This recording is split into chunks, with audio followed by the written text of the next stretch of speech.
네, 3학년 친구들 반갑습니다. 오늘 이 영상은 우리 친구들이 이제 음악 시간에 여기 선생님이 들고 있는 이 리코더라는 악기를 함께 배우게 될 텐데 어떤 리코더를 고르는 것이 좋을까를 알아보기 위한 그런 영상이에요. 여러분들이 이 리코더를 3학년 때만 쓰는 것이 아니라 초등학교 내내 그리고 중학교 가서도 이 리코더를 불게 될 텐데 어떤 악기를 고르는 것이 여러분들에게 도움이 될지 잘 생각해 보면 좋겠습니다. 그래서 이 영상은 우리 친구들만 봐도 좋지만 가능하면 우리 집에 계시는 어른분들, 보호자분들과 함께 이 영상을 보는 것도 좋을 것 같습니다. 자, 그럼 어떤 리코더를 고르면 좋을지에 대해서 지금부터 설명을 시작하겠습니다. 문구점에 가보면 아마 여러 종류의 리코더가 있을 거예요. 대부분의 초등학생들이 쓰는 리코더는 선생님이 들고 있는 어른 손바닥 기준으로 한 뼘 반 정도 되는 이 리코더를 사용합니다. 이 리코더의 이름은 소프라노 리코더라고 해요. 알토 리코더, 테너 리코더 등등 종류가 굉장히 많은데 종류에 대해서는 나중에 한 번 더 설명할 기회가 있을 거예요. 문구점에 가면 대부분 요 소프라노 리코더를 판매를 하고 있을 거니까 구입을 하는 게 어렵지는 않을 거예요. 그런데 리코더를 딱 사러 가보면 고민이 될 거예요. 일단은 뭐 색깔도 다양하고요. 사실 색깔은 크게 중요하진 않겠지만 여러분들이 마음에 드는 거 사면 되겠죠. 가장 큰 문제는 리코더 케이스에 적혀 있는 알파벳 B 그리고 알파벳 G 이렇게 B와 G 이렇게 두 글자가 쓰여져 있는데 그럼 B와 G 중에 어떤 리코더를 고르는 것이 좋으냐에 대해서 좀 고민이 될 수도 있어요. 그래서 첫 번째로 이 B와 G가 어떤 뜻인지 선생님이 먼저 얘기를 해볼게요.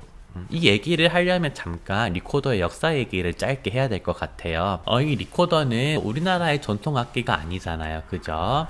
서양의 악기. 지금으로 얘기하면 유럽 지방에서 많이 사용되는 악기인데 특히 이 악기가 가장 많이 사용되었던 시기가 1580년부터 1750년까지 굉장히 옛날이죠. 그죠? 그 시대에 리코더를 이용한 곡들이 굉장히 많이 나왔어요. 그 시대의 이름을 뭐라고 하냐 그러면 바로크 시대라고 합니다. 우리나라 역사도 고려시대, 조선시대 뭐 이런 식으로 나라 이름을 따라서 무슨 시대 이런 게 있잖아요. 그런 것처럼 서양의 음악 역사에도 이름을 붙여요. 르네상스 시대, 바로크 시대, 고전파 시대 이렇게 이름들이 있는데 이 리코더라는 악기는 바로크 시대에 가장 활발하게 사용되었던 악기 중 하나예요. 바로크란 이름 꼭 기억해 주세요. 그런데 이 바로크 시대가 지나고 이 리코더가 좀 인기가 없어져요. 그래서 거의 사용을 안 하고 있다가 나중에 한 1900년대쯤 되어서 이 리코더가 다시 인기를 얻는 계기가 생겨요. 중국에 계시는 어떤 한 음악가 분께서 아놀드 돌메치라는 분인데 그분이 이 리코더라는 악기가 옛날에 사용되었다는 것을 알게 되어서 이 악기를 한번 되살려보자 해가지고 복원을 시켜요. 박물관에 있던 바로크 시대 때 리코더를 똑같이 복원을 시킵니다. 그렇게 만들어진 악기가 리코더 케이스에 B라고 적혀있는 바로크식 리코더예요. 바로크를 영어로 B-A-R-O-Q-U-E 이렇게 쓰는데 지금 화면에 나가고 있죠. 바로크의 앞글자를 따서 B라는 알파벳을 악기 뒷면에 또는 악기 케이스에다가 적어 놓은 거예요. 바로크식 리코더의 특징은 무엇이냐면 다 막으면 도음이 나고 손가락을 하나씩 떼면 뗄수록 도레미 올라가요. 그런데 한 개 더 떼면 파가 나는 게 아니라 파음만 조금 달라요. 어떻게 되냐 그러면 이게 파가 아니고 밑에 두 개를 더 막아야 요렇게 막아야 파음이 나요. 그 다음 솔라 시도는 또 한 개씩 손가락을 떼면 이런 식으로 소리가 나는 악기가 바로크식 소프라노 리코더예요. 바로크 시대 때 악기를 그대로 옮겨왔으니까 그 당시 곡들을 연주하기가 쉬울 것이고 소리도 정확하게 잘 낼 수 있겠죠. 하지만 이렇게 도레미 파 할 때 요 파음이 조금 손가락이 익숙해지기가 손가락을 한 번에 잡기가 어려울 수 있는 그런 단점도 있어요. 이렇게 영국의 아놀드 돌메치라는 분이 바로크 리코더를 복원을 한 걸 보고 독일에 있는 피터 할란이라는 분께서 저 악기 괜찮아 보이니까 우리도 독일에서도 한번 써봐야겠다 해서 독일로 가지고 가요. 그런데 도레미파 이 파 이렇게 하려니까 아이들한테 가르치기도 좀 어렵고 좀 힘들어 보이잖아요. 그래서 이분이 어떻게 했냐 그러면 여기 앞에 있는 요 구멍들 있죠. 요 구멍들의 크기를 늘리고 줄이고 막 깎아요. 원래 이 리코더가 나무로 만든 악기니까 깎기 쉬웠을 거예요. 막 구멍을 깎고 붙이고 해가지고 도레미파 손가락을 하나씩 차례대로 뗐을 때 파음이 날 수 있는 리코더를 만들어요. 이렇게 됩니다. 이렇게 만든 리코더를 독일에서 만들어진 리코더다 그래서 독일을 영어로 Germany라고 하거든요. 앞글자가 알파벳 G예요. 독일식 리코더 또는 저먼식 리코더라고 얘기를 하고 리코더 케이스나 여기 아니면 리코더 뒷구멍 있죠? 여기에 알파벳 G자를 적어놔서 구분을 하지요. 장점은 도레미파솔라시도 우리가 도레미파솔라시도를 쉽게 배울 수 있다는 그런 장점이 있어요. 왜? 손가락을 하나씩 차례대로 떼기만 하면 되니까. 대신에 단점이 있다면 파음은 쉬울지 모르지만 다른 예를 들어 나중에 우리 또 배울 텐데 파보다 반음 높고 솔보다 반음 낮은 파샵이라는 음이 있잖아요.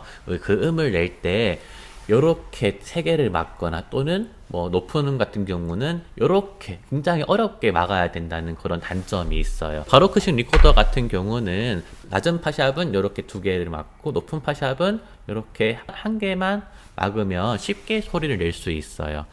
이 독일식 리코더는 파는 쉬울지 모르지만 파샵은 좀 어려운 리코더다.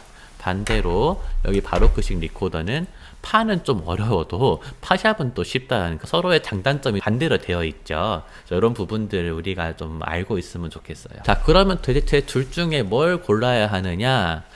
여러분들이 처음에 쉬운 곡들을 주로 연습을 하잖아요. 독일식 리코더가 연습하기는 쉬울 거예요. 하지만 나중에 여러분들이 이 리코더를 가지고 다양한 음악을 연주해보고 싶다 하는 친구들은 이 독일식 리코더가 나중에 좀 불편해질 수 있어요. 그때는 이 바로크식 리코더를 사용하는 게 좀 더 편해요. 물론 독일식 리코더를 쓰다가 얘로 넘어가려면 좀 헷갈릴 수도 있을 거고 처음부터 바로크식 리코더를 하는 것도 나쁘진 않아요. 여러분들이 선택하시면 되는데 담임 선생님하고 꼭 얘기를 해보시고 선생님께서 바로크 독일 둘 다 상관없으니까 아무거나 사오세요 그러면 여러분들이 둘 중에 하나 고르시면 되고요. 어떤 담임 선생님께서는 바로크식을 사오면 좋겠어요 또는 독일식을 사오면 좋겠어요 이렇게 말씀을 해주실 거니까 담임 선생님께 꼭 한번 여쭤보고 리코더를 구입을 하면 좋겠습니다. 장단점 정리를 하면 바로크식은 옛날 리코더가 가장 활발하게 사용되었던 바로크 시대의 리코더를 그대로 모방했기 때문에 다양한 곡들을 연주하기가 쉽다는 것. 하지만 맨 처음에 도레미파 요 파는 조금 어려울 수 있다는 거. 물론 파샵은 쉬워요. 그거를 이렇게 기억해 주시면 좋겠고 이 독일식 리코더는 처음에 우리가 리코더를 배울 때 도레미파솔라시도 손가락 하나씩만 떼면 파음을 쉽게 낼 수 있다는 장점. 하지만 나중에 파샵 같은 게 어려울 수 있으니까 다양한 곡을 불기가 조금 어렵다는 점. 요 두 가지를 꼭 기억해 주면 좋겠습니다. 참고로 리코더 케이스에 E라고 적혀있는 B도 G도 아니고 E라고 적혀있는 경우도 있는데 바로크식 리코더를 얘기를 해요. 잉글랜드, 영국이거든요. 아까 바로크식 리코더를 부활시킨 사람이 아놀드 돌메치라는 사람인데 이분이 영국 사람이라 그랬잖아요. 그래서 E라는 알파벳이 있기도 합니다. 참고로 해주세요. 이렇게 바로크식과 독일식 리코더에 대해 설명을 드렸고요. 두 번째는 얼마짜리 리코더를 구매하는 게 좋을까? 리코더의 가격에 대해서 잠깐 짧게 말씀을 드리면 이거는 좀 광고 같아서 사실 얘기하기가 조금 그런데 선생님 생각은 그래요. 리코더 가격이 사실 굉장히 저렴한 편이에요. 그 앞에 문구점에 가보면 3,000원짜리, 5,000원짜리, 10,000원짜리 등등 되게 많을 거고 3,000원짜리 악기나 5,000원짜리 악기를 보면 굉장히 또 알록달록한 우리 친구들의 어떤 흥미와 관심을 끌만한 그런 색깔들로 많이 되어 있을 건데 선생님이 지금 들고 있는 요 악기는 한 4만 원 정도 되는 그런 리코더예요. 그럼 3천 원짜리 악기와 이 4만 원짜리 리코더 소리가 같을까요, 다를까요? 당연히 다릅니다. 이 조금 비싼 리코더는 소리가 예쁘고 무엇보다 딱 불었을 때 정확한 음정을 낼 수가 있어요. 그런데 선생님이 가끔씩 문방구에 파는 3,000원짜리, 5,000원짜리 리코더를 불어보면 저음이 잘 안 나거나 또는 높은 음이 잘 안 나거나 또는 불었는데 이 음이 아닌데 라는 생각을 하게 되는 경우가 종종 있습니다. 참 안타까운 일이에요.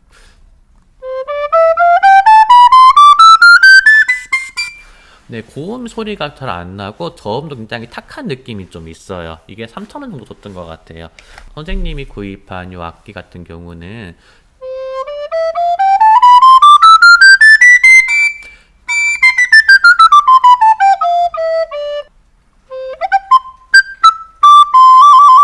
네, 굉장히 예쁜 소리가 나는 그런 악기예요. 그래서 여러분들이 저렴한 악기를 써도 물론 리코더를 연습하는데 큰 문제는 없어요. 그런데 선생님의 바람이 있다면 사실 리코더라는 악기 한번 사놓으면 앞으로 몇 년간 오랫동안 쓸 수 있는 그런 악기잖아요. 관리를 잘하면. 그렇기 때문에 너무 저렴한 악기를 써서 정확하지 않은 음정과 예쁘지 못한 소리를 억지로 막 이렇게 내는 것보다는 좀 이제 어른분들께 말씀을 잘 드려서 조금 괜찮은 악기를 구입하는 것을 추천드리고 싶어요.